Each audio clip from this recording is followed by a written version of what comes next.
All right. Hey, everyone. Welcome to my second questions and answers session. My name is Matt, and today we're going to be doing a little bit of discussion on air drying your own lumber, as well as just general questions and answers you might have, or just questions you might have for either myself or my special guest host, Nick Ferry. Nick, why don't you go ahead and introduce yourself? My name is Nick Ferry. I got a YouTube channel. You can look under Nick Ferry under YouTube or whatever, however you want to do that. Or you can check out my website, which has got all my social media links, and that's nickferry.com. Excellent. So if you've never participated in one of these questions and answers things, and you're over on the YouTube page watching it over there, if you click on the link that I left in the description, that'll take you to the Google Plus page. And that's where you'll be able to actually answer or ask questions and then vote those questions up to the top so we can get to those in kind of more prioritized manner. But let's just go ahead and get started, and hopefully there'll be some questions coming in here at some point. I'll also mention that if Nick's up for it as well, if you have questions for Nick, and not just me, you can go ahead and you can ask those as well. And I'm sure he'd be happy to answer any questions that you might have for him. That's okay with you, Nick? That's figured so much. Totally fine with me. So I have a few points for this to talk about a little bit here with the air drying your own lumber. It's kind of a nice follow-up to that video I did a couple weeks ago or a week ago, whenever it was. I got a lot of great feedback on that video and a lot of great questions that people had after seeing that. So I compiled a little bit of a list here of some talking points to just go over and talk a little bit more about and go into some more depth. So I had a lot of people asking me about how fast is too fast to dry things. Is it possible to dry lumber too fast? And the answer to that is absolutely yes. But the thing with air drying your own lumber is it's very low risk for drying it too fast. Excuse me. It's really hard to dry it too fast when you're air drying, and it's pretty much impossible to dry it too fast if you're drying it outside in the elements, so to speak, as the air isn't going to be dry enough to pull enough moisture out of that wood quick enough unless you live in a desert, which is really the only time that would be possible.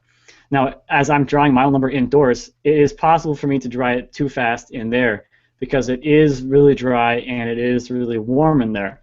So that moisture is basically just leaping out of those boards, and I need to be able to control that. So one of the ways that I do that is with those thin spacers, the thin stickers. That allows really a limited airflow to get through there, and I can really control how much airflow is getting into the stack, and that'll control how fast those boards are drying. So I mentioned that you can use a fan to circulate air through your stacks, and that works really well. And that's a really quick way or really easy way to dry too fast. If you had that fan going all the time, or if I had my fan going all the time on my lumber inside, it would probably dry too fast. And you might be asking maybe why, what could happen if it dries too fast? What's the problem with that? Well, you might have heard of something called case hardening, and that is where the outside of the board is drying faster than the inside of the board. So the outside of the board, it dries, it hardens, and it gets stiff. But the inside is still wet, and it still needs to shrink more to dry. But the outside is totally dry, it's totally fixed. So as that inside wood is drying, it's shrinking and pulling on the outside wood, and that's going to basically leave you with a lot of small checking or even bigger checking on the surface of the board that you just can't get rid of because that board is totally cracked all the way through. And it might not be visible, it might be really small cracks that you probably won't see, but you will notice it when you go to use that wood. If you try to rip a board that has been case hardened on a table saw, it will for sure bind. As soon as you start cutting that board, it's going to go whoop and grab the back of that blade. And if you don't have a splitter, that board is coming right back at you. So it's definitely not something you want to use in your work. If you have something that might be case hardened, I would not use it, or I'd be very, very cautious about using it in your work. And especially because it's not going to be very structurally stable because it is so fractured through the whole board. So that's just something to be aware of. If you're just trying to dry something, you can dry it too fast really easily if you're trying to dry it inside. So for me, I try and get my lumber dry in about 3 months per inch, and that's pretty much about as fast as I'm comfortable doing it. And that's probably as fast as it's even possible. And I had a few people ask about the differences between air drying it in my basement and like kiln drying it, and what's the time frame for kiln drying compared to indoor drying. And for what I'm doing, 3 months per inch, that's about the same as kiln drying. And because of that, kiln drying, you don't put wet lumber into a kiln because that will dry way too fast and you'll have case hardened just like we just talked about. So before wood goes into a kiln, it needs to be air dried for a few months at least, just to get that moisture out of the boards and bring the content down, the moisture content down below, let's say, 20% or so. And then it can go into the kiln for like a month. So that whole process might take 3 or 4 months in itself. So really, 3 months in my basement is the same thing as being kiln dried, and it gets down to the same moisture content as well. So that's just something to consider as well. I got a question for you, Matt. Did you? I've had kiln dried stuff from the home center, just 1x material, like 1x10 or something, and I go to rip it, and you can see it just widen out right after the splitter. Is that an issue of case hardening, or is that something different altogether? That's going to be just tension in the board in general. If it's like 1x pine or 1x hardwood. It was just pine. It was select pine. Yeah, it depends on the source, but technically or usually pine isn't really dried as much as a hardwood would be. So that pine is probably still in the teens as far as moisture content goes, and depending on where the board came from in the tree as well, if there was stress in the tree, that could do it as well. So it really depends. I'm not really sure if case hardening would cause the board to expand at the joint. I'm sure it probably could because you're putting a lot of weird stress on the wood, so that it could happen like that. But in your case, it's probably not case hardening. It's probably just tension in the board or just poorly dried wood. All right. I got a question already here from Chris, and he said, considering I only have a bandsaw to resaw rough lumber, is it worth resawing a large branch, or do I really need to concentrate on the trunk of the tree? That's a great question. The problem with branches is you need to be really careful with them because they are tension wood. So you'll see if you cut a branch up into lumber and you go to cut it again, you'll see what Nick was just talking about. It will have a lot of tension in the board, and you'll either have it split open at the kerf or close back up. So I personally do mill up a lot of branches, larger branches, because why not? I guess. And the way that I mill them, okay, so let's say you have a branch that's coming out of the tree like that. There is compression wood and tension wood, and I forget which one it is. In softwoods, I think it's compression, and then hardwoods is tension. So the pith in the center of the tree in a branch is offset, and that causes different levels of stress on both sides of the board. So if you were to cut the board like this way, your boards would end up kind of curling like that probably, or in the other direction or whatever. The way I cut mine is I cut it directly through here, so I maintain that stress on the board, and then I try to use them whole. So if I cut like a big slab kind of thing, I'll use that as like a whole like slab top table or something like that. I won't cut it up anymore because I know those boards are just going to be moving around on you, and they'll keep moving. You'll try and get them flat, and the next day they'll be twisted or distorted again. So you'll basically be chasing your tail the whole time, trying to get those boards into a flat, workable spot. Smaller branches you might be able to get away with because it's just smaller material, but it's just something to consider. If it's free, you might as well give it a try because you really can't lose anything, I guess.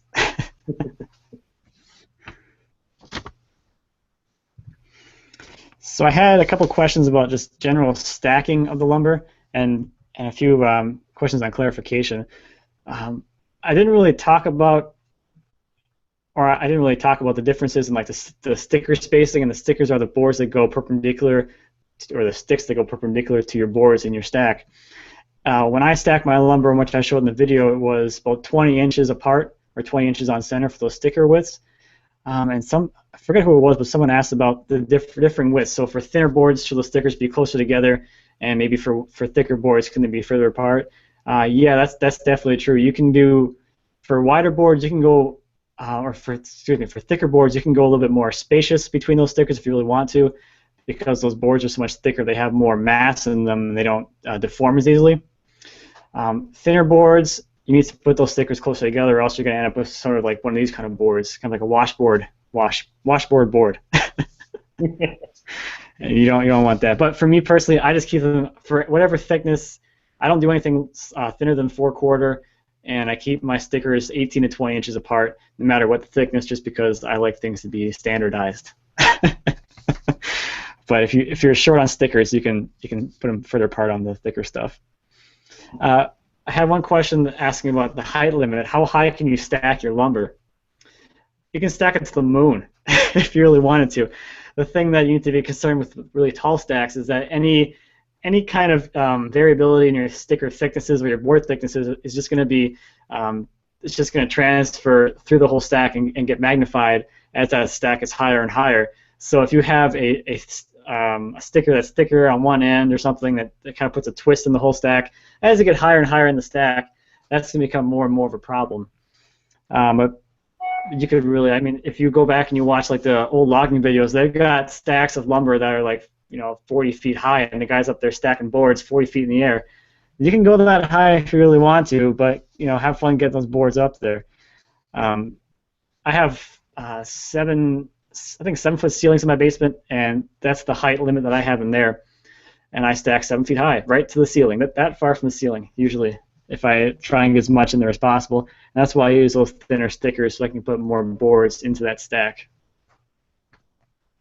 The other question on stacking was, how much space should you leave between the boards in the stack? And you do not want them touching, so you don't want them to be actually in the stack touching each other, because then you're going to have a place where you have no airflow and you're going to have mold growing there, and you don't want mold at all. So really, that's another one of those balancing points between how much capacity or how much lumber can you stack in that one space and airflow. So if you want a lot of airflow, you put a lot of space between the boards, but then you have less boards in that stack because there's so much empty space. For me personally, I usually do about 1 inch apart at the minimum, or maybe 3/4 of an inch at the minimum, and then the maximum is whatever it takes to make that whole stack the same width. So if I have random width boards, I just put them in there until I have enough in there with enough space between them, and I move on to the next row. Got a question here from Jim. Have you ever tried latex paint as an end treatment? And I'm guessing he means for drying boards and not me painting your secretary.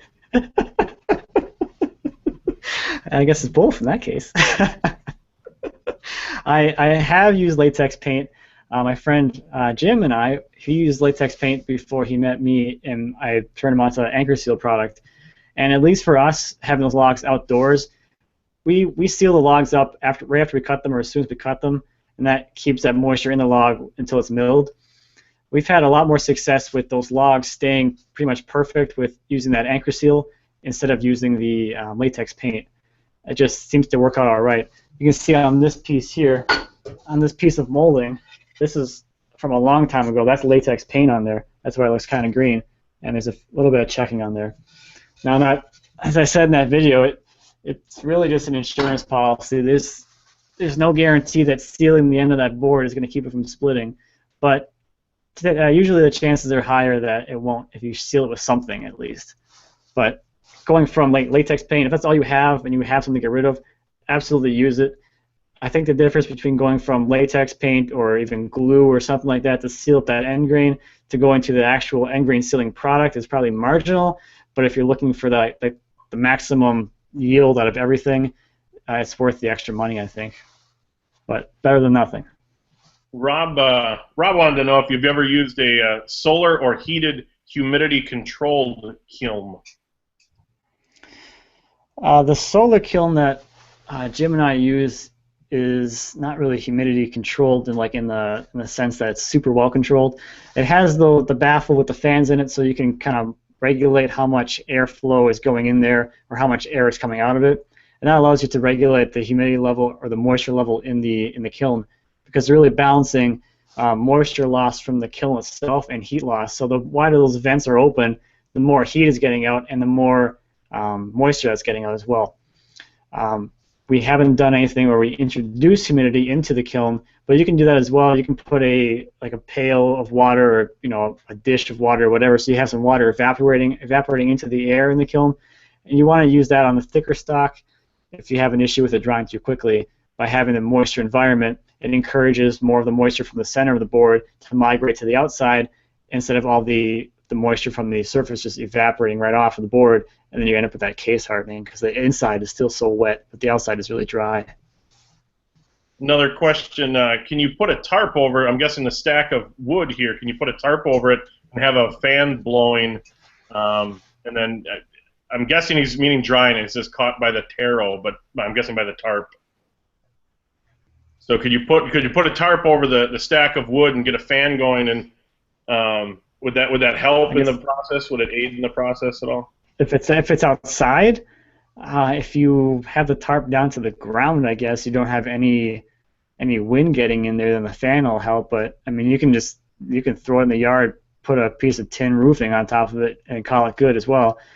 So yeah, having a roof over it is going to keep obviously the rain and the elements off the boards, and keep it drying well and not molding or anything. I don't think you need if you need a fan in there, if it's a sealed environment, a fan's going to be good. But if it's sealed, again, there's no way for the moisture to get out, and then you kind of have a really humid environment, and the wood isn't going to dry as quickly or as efficiently as it could. Kind of a silly question, but I guess it could warrant a decent enough answer. But with your slab sitting out in the snow, how much of that is part of the drying process? It actually dries really well, to be honest. I was out there, when was I out there? A couple weeks ago with the moisture meter. When I stacked those boards out there, they were above 32%. That's the most that this thing can measure. It can only measure up to 32% moisture content, and they're at 22 right now. And there's a couple of things with those. That log was sitting on the forest floor for 10 years or more, just drying a little bit that way. So that helps a lot. But the thing with being outside like that, I have them outside in a totally open environment. So although the air itself does not have much capacity for moisture at this point because it's so cold, there is so much airflow because it's so breezy over there that it kind of makes up for the fact that it's so cold. So yeah, I don't know. It actually works really well. It works a lot better than I thought it was going to work. Well, then maybe not a lot of people that don't live in snow climates, but I mean, in the winter, it's definitely a lot drier outside, unless obviously spring and the snow is melting. But I mean, if it's frozen, I don't think there's going to be a whole lot of moisture getting in there. But no, yeah, if it's more moisture is going to come out of the boards and go into it for the most part. Patrick's Workshop has a question. Is there any way to get the wood to dry faster? And I know you touched on that a little bit. You don't want it to dry too fast, but what is the fastest you can dry the wood and not yield a case of case hardening? I think 3 months is probably the fastest, because you have to, even if you're going to kiln dry, you have to have that stuff dry enough to a point where it's like below 20%, or else you're just asking for problems throwing that stuff into a kiln. If you throw a wet board into a kiln, it's pretty much just, you might as well make firewood out of that board, because it's just going to be worthless as far as woodworking materials go. But the dry time is really this airflow, airflow and the type of air going through the stack. You maximize those, but you have to balance them to not make it go too fast as well. You have a dehumidifier in your basement where you kind of store some of this wood? Yeah, I do, and it runs in the summertime only because it's just too dry in there right now. I don't know how accurate the actual reading on the dehumidifier is. I don't know if it's actually like a decent humidistat or not. But the number on the dehumidifier right now is like 25% or 25 or whatever. In the summertime, if I leave it off, it'll be like over 80. But I like to keep the thing running pretty much continually, so it's around 50 or so. Again, I don't know if that number means anything for real, but on my dehumidifier, that's the number that happens to show up. Question here: if you have, I know the answer to this, but do you have a moisture meter? I do have a moisture meter. I have two moisture meters. I have this little general one, the little pin style one that you shove into the board and give you a reading that way. I also have my scanning meter. It's a Wagner MMC 210. This one's really nice. You can just drop it right on the board, and this magical device here tells you what the resistance of the moisture in the wood is, and it'll tell you the percent. So it's like a magic thing. You just set it around the board, and it tells you. Magical woodworking 101. If I drop it on my workbench is 8.3. There you go. This thing is nice because you can set the different densities for the species of lumber in here, or species of wood. So like this is soft maple, so that's going to be a little less dense. Walnut and cherry are, you know, somewhere between, and like hard maple, white oak is like way up higher. So that's kind of a nice feature of those things. And you don't have to worry about damaging your lumber with those pinholes, if that's a concern to you. No, it's a concern that I damage mine at the table saw. But either way, that's where normal would wrecked in anyways. But a question here from Nathan Bowers. My parents recently had a maple and oak tree cut down. They sold the trunks, but there's still some large diameter branches. I'm in Michigan, so it's dry and very cold right now. How quickly should I get it cut into boards? Maple and oak. The maple tree you want to cut as soon as possible. If you let it sit out too long, it'll start to stain. At least hard maple will, and silver maple. Probably all maples. In my experience, they'll get like a blue, kind of a blue staining. That's what happened on my workbench. The boards for my workbench, that log was sitting out for like 6 months before we cut it, and some of the boards, they're blue, which could be a cool effect if you're looking for that. Oak, I mean, you saw it depending on, is it red oak, you say? No. No, you saw that white oak that I cut, that was cut down for a decade, and then I cut it up. So the oak, I don't think it really doesn't stain or anything. A red oak will rot faster, so you know, get it off the ground and all that. And if you can get those ends sealed up as soon as you can, that's probably going to help. It's going to be hard right now because it's too cold. I'm sure it's cold in Michigan too. It's probably the same temperature as it is here. It's too cold for me to seal anything right now because it just the sealer would just freeze before it dries. So if you can get them inside, or you can get them, you know, maybe wait till it's a little warmer to get those things sealed up. That'll help a lot too.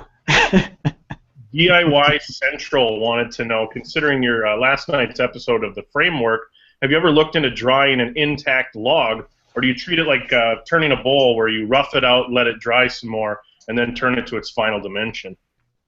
So this is where I wish I had cable, but then I don't wish I paid for it.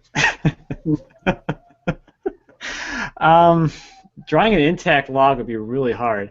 That's a lot of material to dry, to get fully dried into the log. That is going to take a long time. Like a 10-inch diameter log, or even like if you're looking at a timber frame beam, a 10 by 10 beam would probably take 10 years to dry. So that's going to take a long time to dry it for a whole log.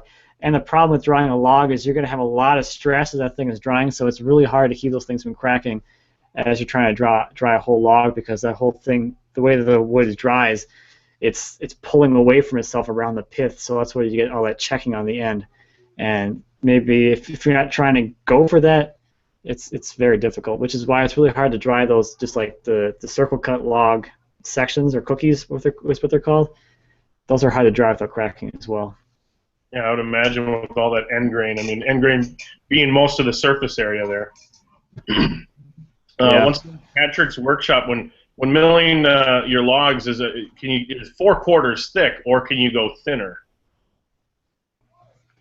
You can go as thin as you want. I've dried 1/4-inch stock, but that turns into, if you don't have it, you need to like put a lot of stickers on that, or else you get like potato chip. I took a piece of 1/4-inch thick stuff home because we had just cut a little piece off of a log just to get a little further down or whatever. So I had this it was like a sheet, like a little sheet thing. I took that home to dry, and I made cutting boards out of it because it's really all you can do, because it was like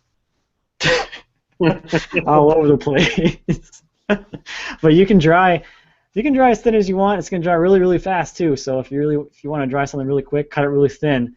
But you have to be really careful about how many. You need a lot of stickers in there to keep that stuff flat, to keep it from turning to potato chip. Unless you want that. Unless you want it. Yeah, unless you want. Unless you have some need for some kind of curvy wood.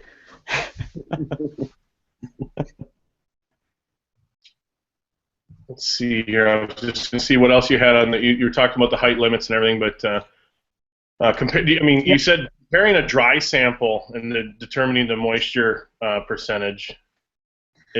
So in the video I was talking about how you don't need to have a fancy moisture meter to know when your wood is dry, because you can take a scrap piece of stock that is dry and measure the moisture content in this, and then check it against the stack of lumber you're trying to dry. And what I didn't mention in the video, and I should have, is that stock needs to be the same species, so it needs to be the same density as whatever you're trying to dry.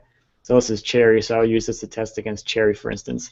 But I just wanted to make that kind of a little more clear. You don't want to be testing with like a piece of pine, you're trying to dry hard maple or something. That would be really different.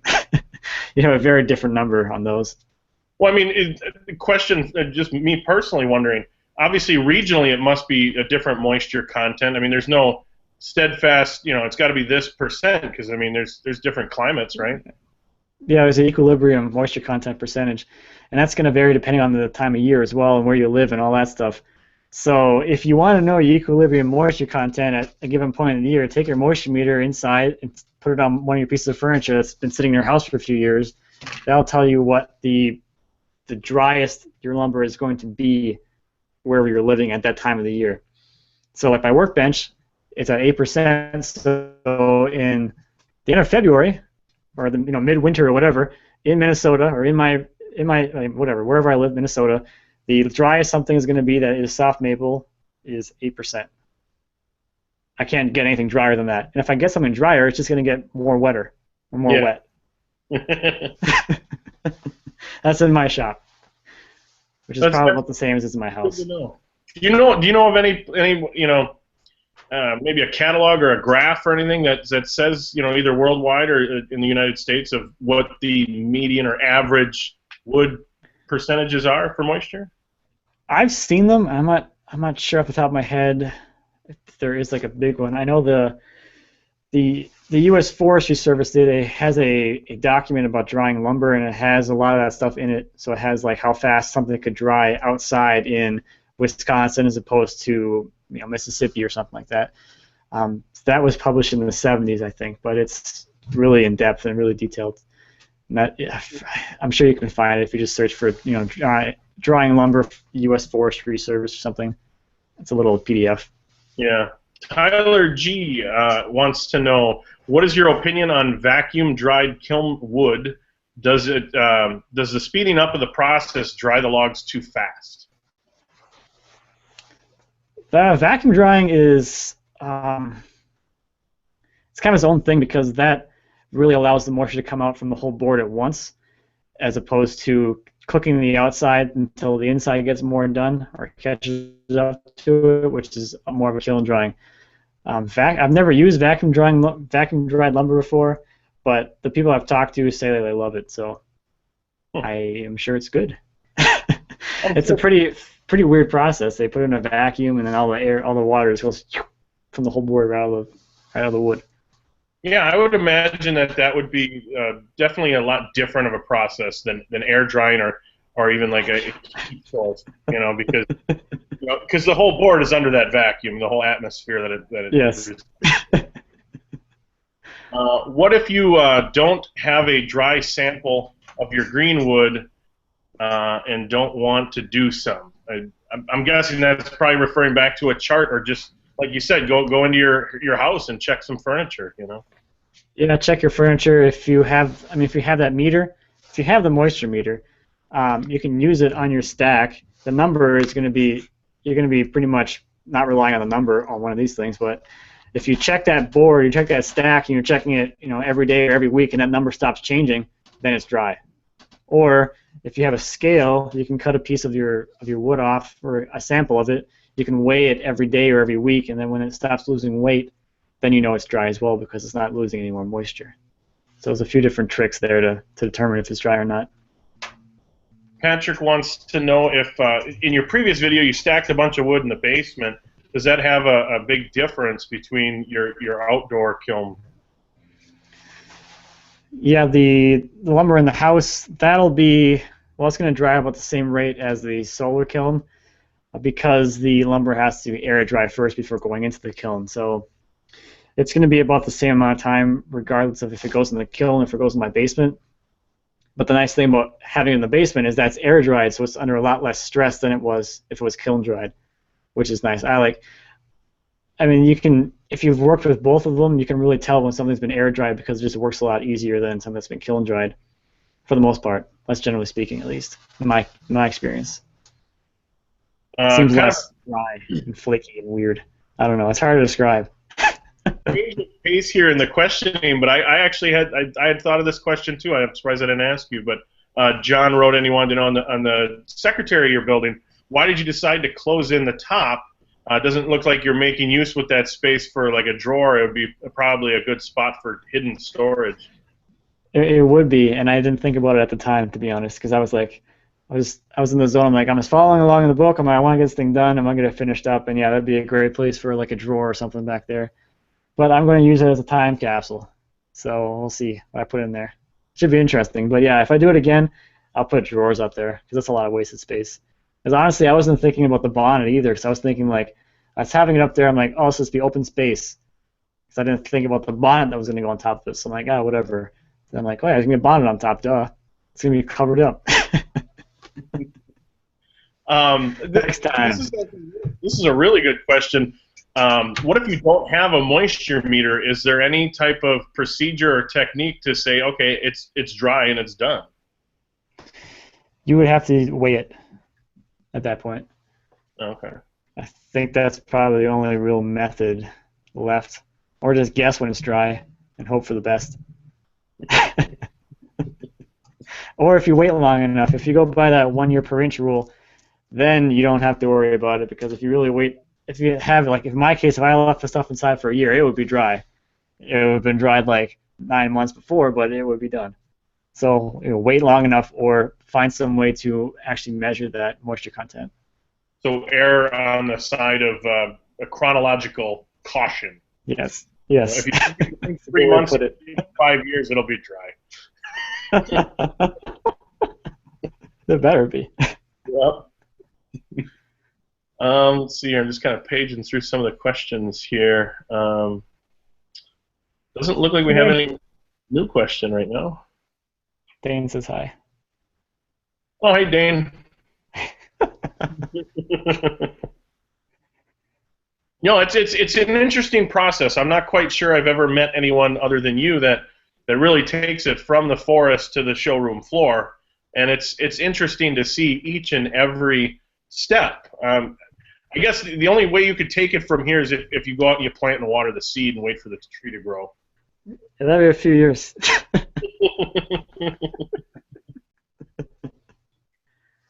You'll have to pick something that grows really quick. And bamboo grows quick, I've heard. I'm doing bamboo furniture now. There you go. Let's see the question here from Shane, asking about if I use wet wood that has not totally dried yet, what will happen? Your stuff's going to be all distorted as it dries some more. So it's really risky. It might not, but chances are it will. So it's going to shrink. So as that wood is drying, it's going to shrink, and if you did not allow for that, your project is going to be basically ruined. It would ruin itself. And as it's drying, the boards might move some more, so you might get some twist or cup in the boards. So if you're making a tabletop, for instance, that tabletop probably won't be flat, and it could crack or it could check as well. So that's kind of why you need to dry your lumber first before actually working with it. Another one here, for somebody looking at getting their own mill, would you say something like an Alaskan chainsaw mill is the best bet? That's from Just Make It. That is a great question, and it's really a personal. It's a personal decision, really. The chainsaw mill is the lowest cost of entry into like serious sawmilling. Besides, like I took a stick to my bandsaw and cut it onto boards. I'm talking like logs. The chainsaw mill, to get into like the one I have, it's $150 for the chainsaw mill itself, the rig that you attach your chainsaw to. And I don't count the cost of the chainsaw in that number, because no matter what you do, if you're going to be working with logs, you're going to need a chainsaw anyway. So regardless of what milling direction you go in, if you go with a chainsaw mill, if you get a portable bandsaw mill, you're working with logs, you got to cut stuff, you're going to need a chainsaw regardless. So the chainsaw mill itself is a great way to get into it at a really, really low cost. And the other thing with the chainsaw mill is you can cut some really, really big stuff with one of those things, a lot more capacity than a bandsaw mill can. But the downside to the chainsaw mill is it's ungodly slow. It is the slowest, least efficient way to make lumber. But if you're just doing it for fun and doing it for yourself, it's not that big of a deal.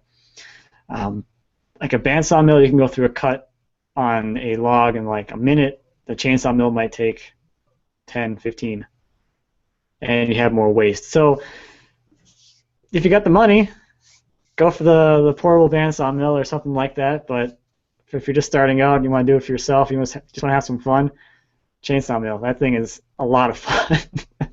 It's a lot of fun. Probably too much. Then you end up with the problem of, I have too much lumber cut and I have nowhere to put it. I'll come over with my truck. Then you start getting all these friends you didn't know you had. DIY Central wants to know, I recently had a reason to speed dry some rain-soaked cedar so I could glue the end-grained edges. Wondering if you've ever had to speed dry anything or know any good techniques. I've speed dried bowls before. I've done that in the oven, so I put it in the oven on like warm or whatever for like an hour or whatever, a few hours on and off, just to get it warmed up and let the moisture come out of it, and that works really well. Dane actually sent me an email yesterday about what he does to speed dry his bowl blanks, and he does that with denatured alcohol. So he just puts the bowl blanks in a thing of denatured alcohol, and that helps it dry a lot faster. It dries a lot of that moisture out of it. So depending on, in this case, I'm not sure how long these boards are, how big these cedar boards were.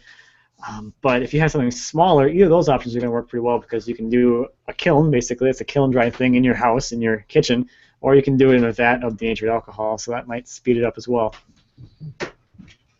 Either way, one of those two. Nathan Bowers here has a good question, and maybe I'll just keep my nose out of this one because there's a couple issues. But off top, I am brand new to the hobby, buying a table saw next weekend. I also have a 16-month-old boy. How did you convince your wife to let you go in the shop and play before it became a source of income? Yeah, see, a lot of people ask me about the situation with my wife and how I have this whole garage to myself and all that, and the answer is I've been doing it since before we got married.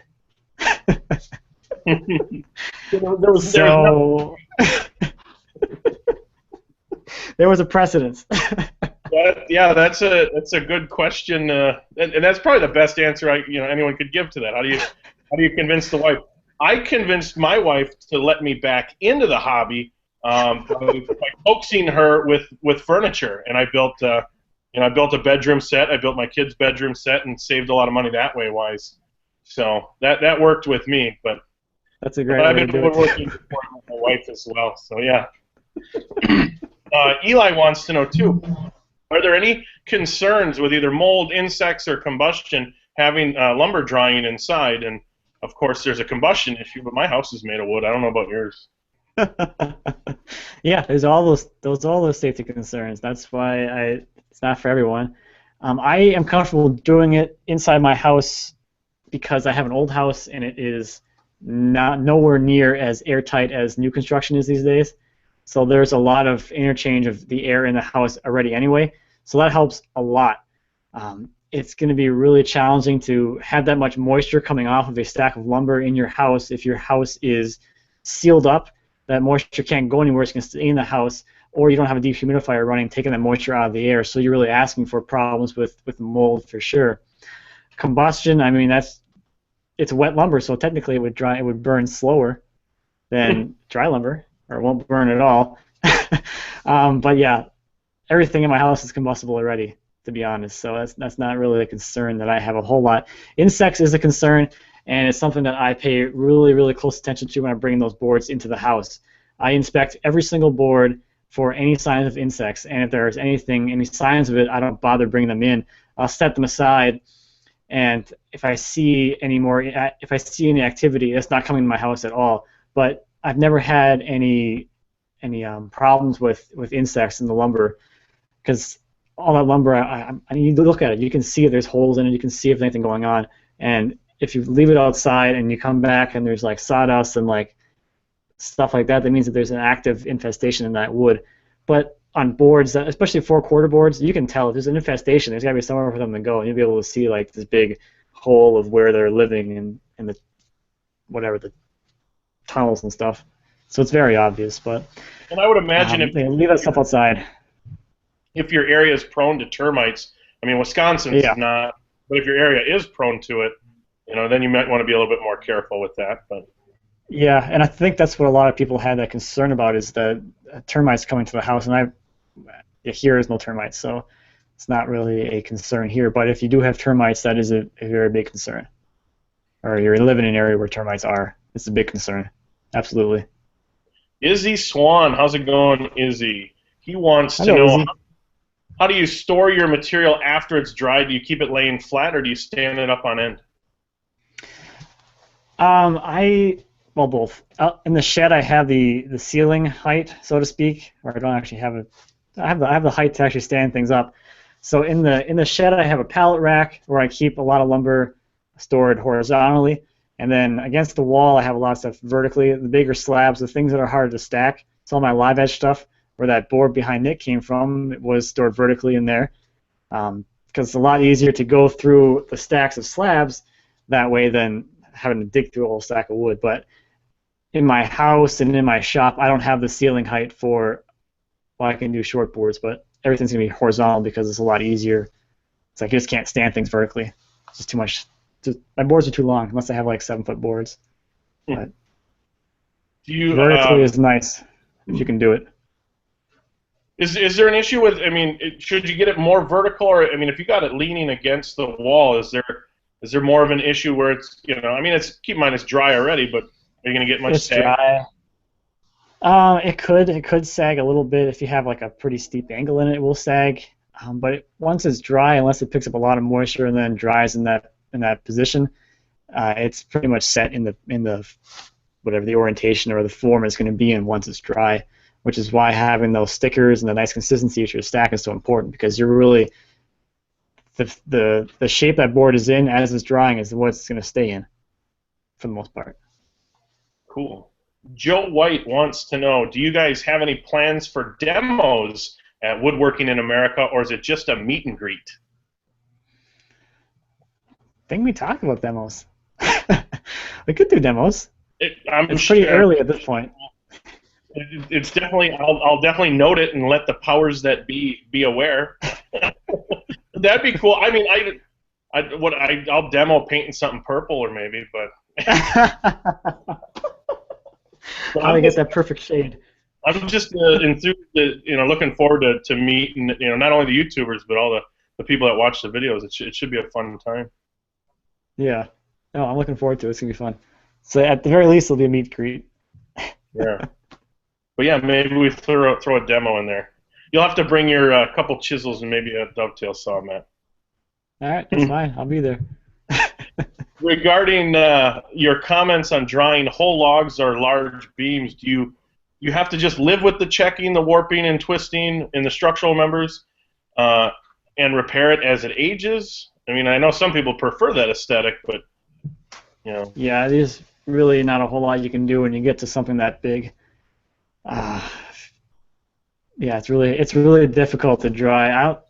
It's more of a luck thing more than anything when you get to something that size, if it crashed or not. It's really all up to luck, because there's really, as far as I'm aware, there's not a whole lot of great ways to prevent something that big from splitting or checking as it's drying. And the only thing I can think of to make it more in your favor would be to dry it slower somehow, which is not always possible if you're trying to put together a structure as soon as possible. But I've always been a fan of that. Wood is organic. Nothing is ever going to be the same between two boards. And I don't know. I like that look, but that's just my personal opinion. Yeah, the outdoor patio table I'll be making is out of those logs I slabbed up last fall. So I'll be making those out of essentially green boards or green slabs or whatever. So it's going to be an interesting experiment in working with not dried lumber and then seeing what will happen to it as it dries. This next one is from William Dawson. and he wants to know if there's a difference in the actual chains for the Alaskan chainsaw mill. Yeah, they have a ripping chain, so the chain is filed at 10 degrees instead of 25 or 30, which is what the typical crosscut chain is going to be filed at. You can use a crosscut chain on the mill. It cuts. It's going to be a rougher cut. And it's going to cut a little slower, but if you're in a pinch, you can use those. Or if you have a crosscut chain you don't want to use anymore, you want to, I don't know, it's called sacrifice, you can file that thing at 10 degrees and you'll have your own homemade ripping chain. The price is the same. Good question. What's on your woodworking to-do list now that baby Cremona is on its way? I have to make a crib and a bassinet for sure. And once I have those done, I can get back into making things that I want to make for myself, I guess. Not for my child. Jack wrote in, are you going to bring your T-shirts and hats and stickers to WIAA? I'm guessing that's what he's referencing. I don't know. I hadn't given it any thought. It's so many months away, but I need to get some sort of swag thing for my own brand. Swag. The H is silent in swag. The only thing I could potentially have at this point is a T-shirt Nick made with my face on it. Hey, there you go. You'll have to start selling those. So I think those would be a good item. Well, maybe there's some interest. What's your favorite type of wood? To work with, or just in general? Favorite wasn't even spelled right, so I'm guessing, yeah. I like, my favorite wood to work with is walnut. It just works so well with hand tools as well as power tools. There's just something about the grain structure that just makes it so, like, I don't know if I want to call it buttery, but something like that. It's really easy to work with, and it really responds well to the cutting edges on your chisels. I like cherry as well, so those two are like my kind of go-to woods. Walnut's more preferable to work with, but I prefer the look of cherry after it's been finished or if it's been sitting out for a year or so, because it gets really red. Let's see here. I scroll down. I was guessing this was Izzy again asking, have you ever steam bent any of your work? If not, will you ever think about giving it a try, and what would you make if you're going to try it? I want to. It's something that's on my woodworking bucket list, so to speak. And I'm really just kind of working on, well, not working on, I'm trying to figure out a project to incorporate it into. So that's kind of the holdup for me, is finding that project to use that technique on. And I think one of the things that I want to try is a chair. So I think I could steam bend the back rails, the back, whatever, posts. That could be fun. I was going back to this one. John Stewart wrote in, Cremona Fro stickers, and I just in my head I coined it. You should make some of those stickers and call them Fromona. We'll talk after this. Awesome. We're gonna come up with some Fromona stickers. Incredible. Let's see here. Mark Lindsay said it'd be cool to get a Cremona face shirt T-shirt with a Ferry logo on the back. I'm sure that can be arranged. Co-branding. Let's see here. Isn't it possible to steam wood to kill any insect infestation? I know you're going to be limited on your size of your steam box, but what would that do to add to the drying time?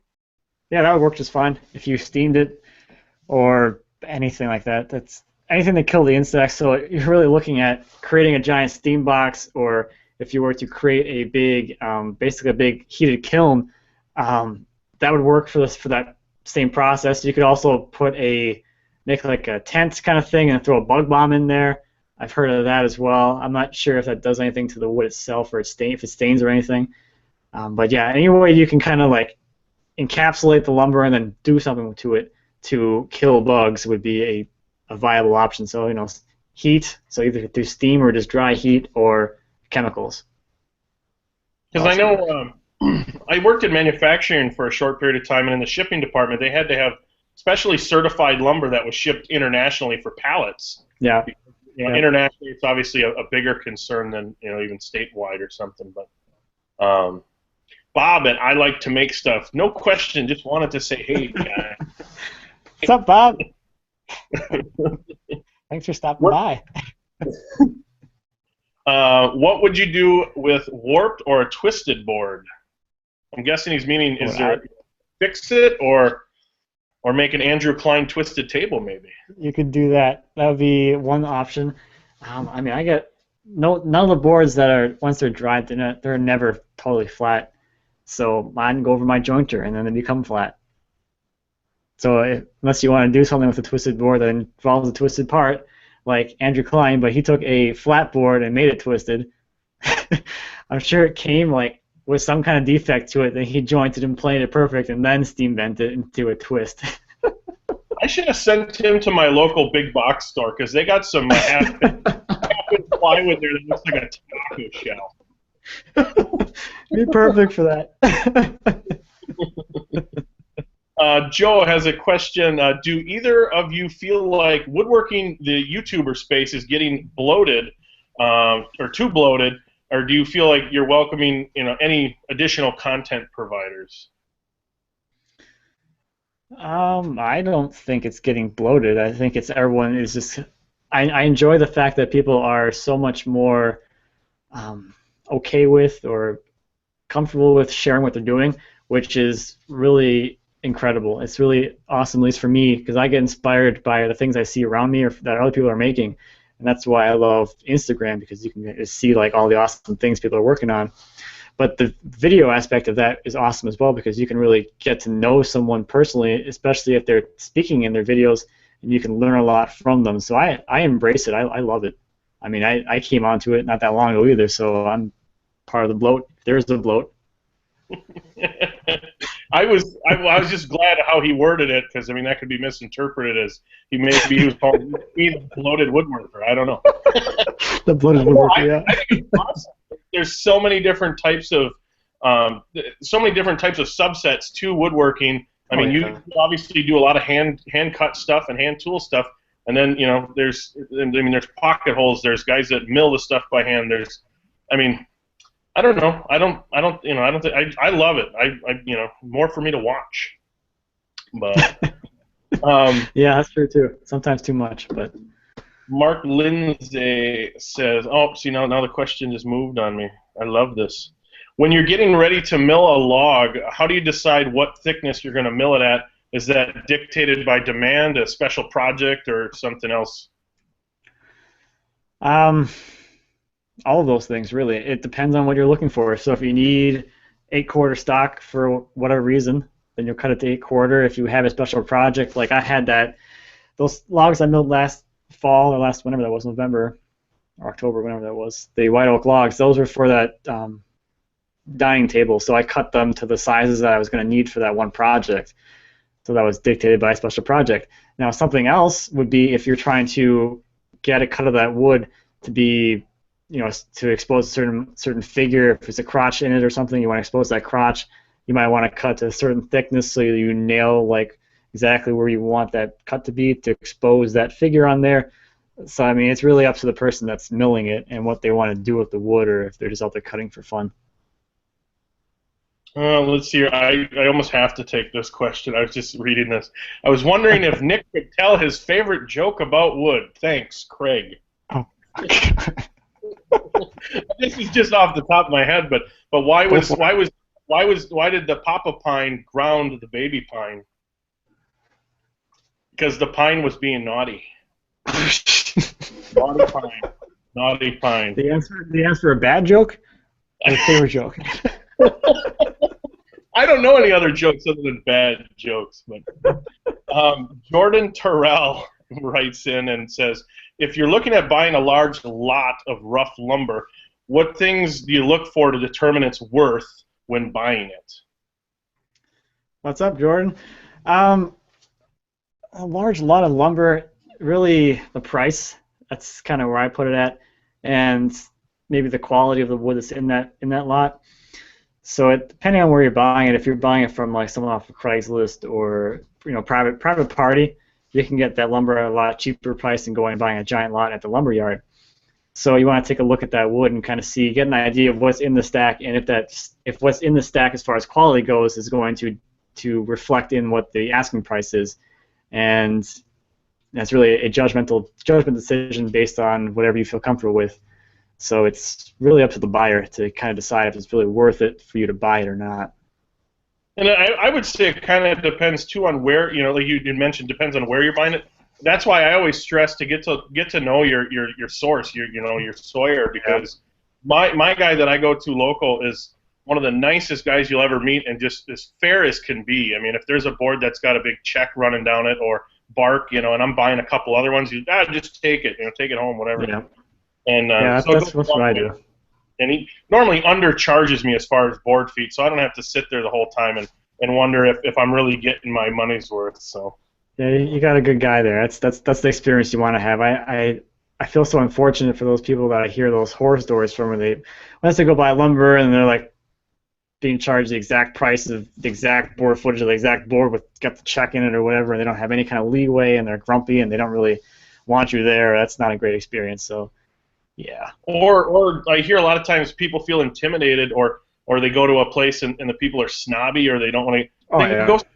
Go somewhere else. Tell them how you feel about it by spending your money elsewhere, because I would never go really anywhere other than the main guy I go to, because he's so honest, and he's always got good stuff. And yeah. Anyways, we got a follow up here to Mark's question. Do you take any requests for boards? An example like 8/4 or quarter saw, anything like that. That's from Chris Albee. What's up, Chris? If you wanted boards milled from me in those specifications, yes, I can cut whatever. So yeah, because I know Chris is local here, so that's probably why he was asking me. Oh, that's very cool. Yeah. And once again, though, that gets to know if you have a good relationship with whoever you're getting your wood from, it makes the special request that much easier, And yeah, absolutely. The transaction just goes that much better, but. Let's see here. These things keep moving around, which is not terribly all that much fun. But Mark Lindsay said, "The bloated woodworker, brand it now." I don't want to pigeonhole myself. I mean, I might lose weight someday. Don't limit yourself. Dane Fuller, I've got a steel MS311 power head. Would that work as a CSM? Yeah, that would work for a chainsaw mill. I don't remember off the top of my head what the CC is on the 311, but I think it's probably in the upper 50s or maybe even 60. The first saw that I used was a 039, which is 64 cc's, and that was, I don't know, it took a while to cut through the log, but I definitely cut through it. I cut a 32-inch diameter maple tree at the base, and it spread to 4 feet at the crotch. It was 6 feet long, and I cut that thing up with that little saw, or little saw, a couple years ago, and that's why I got my chainsaw mill. But yeah, it'll cut it. You just kind of have to have that realistic expectation that it's going to take this much longer than if I had a bigger saw. But if it's just a matter of will it work, yes, it will work. Will it be really long and maybe not as fun as it could be experienced? Yeah, sure, but it'll get the job done. It'll make that cut. Jordan had a follow-up to the wood question. Assuming the price is great, what other things help you to determine the quality of the actual lumber itself? The quality I was referring to would be like the grading, or the grade of the lumber, or what it would look like as far as if it's how clear it is, how wide the boards are, if there's a lot of wane in the boards that they might be charging for, stuff like that. And if you got a whole pallet load or a whole 100 board feet or whatever the lot is of 13-inch wide boards that are totally clear through the whole thing, and they only want like a quarter of what the lumberyard charged you for it, that's going to be a very good deal. So it's really just how nice the boards are in that stack and how that kind of relates to the price. What I was getting at with that one. Joe White. Let's just do one more here. Oh, okay. Do you want to pick it? Maybe 2 more. Let's do 2 more. No, you go ahead. 2 more, and then we'll call this right after 8. All right. Joe asked, and of course I lost it, but I remember the question almost close. Do people ever call you to remove wood from their land or anything like that, private land or anything? I wish they would. I keep an eye on Craigslist and see what's out there. Excuse me. There's always people cutting down trees here in the city as well, so if I get a hold of it, if I see it early enough, I can go over there and get it. But that's usually the good time here in the, I guess in the Midwest, is storm season, which is like late May, June. You get a lot of wind and rain and thunderstorms and stuff around that time of year. That's when a lot of trees come down. So keep an eye on the weather. That's another tip. Mark Lindsay had another very good question, and if you want, this will be the last question. But how do you, now using the moisture meter, do you take an average of where you actually measure the wood from, or do you just check it in one spot? How do you actually come up with that? Yeah, I take the meter and I'll set it down in different places on the board, especially if you're in a stack. So the boards towards the outside of the stack are typically going to be more dry than the inside boards, just because there's more airflow on the outside. So you kind of get a false reading if you only read off of those outside boards. So what I'll do is once the stack gets really close to being dry, I can kind of tell, like, because I've done it so many times, I'll check on the towards the end of the boards. I have a little bit of the board sticking out past the end of the stack, so I can put my meter on there and check the reading. Now that end that's sticking out is going to dry a lot faster than the center of the stack. So once that board on the end gets down to whatever let's say 8%, that's the driest it's going to get, I know the middle of the stack is probably like a week or two out from being totally dry. And then I'll start on stacking it, and I'll just check it as I go and see. If I notice that the boards are the moisture level in those boards, that number is starting to come up, then I'll just restack it and let them dry for another week or so until it comes down to be the same throughout the whole board, or within 1% throughout the whole board. That's what I usually go for. Very cool. Tommy P said, really good Q&A, guys. Yeah, I like this. This is a lot of fun. I had a great time. So I think we'll just call it now, because it's an hour 5. So thank you, everyone, for coming out and asking some really great questions. This went really well. And thank you, Nick, for helping me out today, because this was a lot smoother with a second person. Yeah, it was my pleasure, man. It was fun. Yeah. So, like I said, thank you for watching, everyone. If you haven't checked out Nick's channel already, head over there and check that out. I think there's a link to his channel in the description for this video as well. If you have any questions about anything we talked about today, or if you have a question that we didn't get to, just send those to me, and I'll be happy to answer those as well. Or leave a comment if you're watching it after the airing, I guess, if you're watching the recorded version. So, thank you. I'll see you later. See ya.